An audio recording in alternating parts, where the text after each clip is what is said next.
एक समय की बात है, स्वर्ग लोक पर देवराज इंद्र का शासन था। एक दिन देवगण अप्सराओं के साथ नंदन वन में विहार कर रहे थे। उसी अवसर पर देवराज इंद्र ने नृत्य संगीत का भव्य आयोजन किया। उस सभा में गंधर्वों के प्रमुख पुष्पदंत की पुत्री पुष्पवती तथा उनके मुख्य संगीतकार चित्रसेन का पुत्र माल्यवन संगीत व नृत्य प्रस्तुत करने आए थे। नृत्य के दौरान वे दोनों एक दूसरे के सौंदर्य से मोहित हो गए, जिस कारण उनका तालमेल बिगड़ गया और प्रस्तुति भंग हो गई। उनके ध्यान भंग होने का कारण देवराज इंद्र तुरंत समझ गए। यह देखकर वे अत्यंत क्रोधित हो उठे और बोले, मूर्खो, तुमने मेरी आज्ञा का उल्लंघन किया है, इसलिए तुम्हारा धिक्कार है।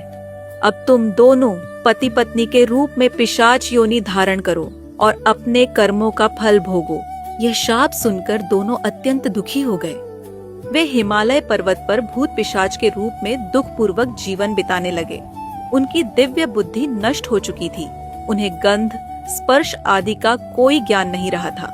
कठोर ठंड में वे इधर उधर भटकते रहते और एक गुफा में बैठकर उनके दांत लगातार ठंड से कपकपाते रहते थे। एक दिन माल्यवन ने पुष्पवती से कहा, पिछले जन्म में हमने ऐसा कौन सा पाप किया था कि हमें पिशाच रूप में इतना दुख सहना पड़ रहा है। यह स्थान तो नर्क से भी अधिक यातनापूर्ण है। इसी बीच एक दिन भैमी एकादशी आई। असहनीय ठंड और पीड़ा के कारण वे न तो कुछ खा सके और न ही सो पाए और अनजाने में ही उन्होंने एकादशी का व्रत कर लिया। एकादशी व्रत के प्रभाव से अगले दिन प्रातः होते ही उनकी पिशाच योनि नष्ट हो गई और दोनों को उनका पूर्व का सुंदर दिव्य स्वरूप पुनः प्राप्त हो गया। स्वर्गलोक जाकर उन्होंने देवराज इंद्र को प्रणाम किया। उन्हें उनके पूर्व रूप में देखकर देवराज इंद्र अत्यंत आश्चर्यचकित हुए और पूछा, तुम्हें पिशाच योनि से मुक्ति कैसे मिली? तब माल्यवन ने कहा, हे देवराज, हमने अनजाने में एकादशी व्रत का पालन किया। भगवान विष्णु की कृपा और इस व्रत के प्रभाव से हमें पिशाच शरीर से मुक्ति मिली और हम अपने दिव्य स्वरूप में लौट आए।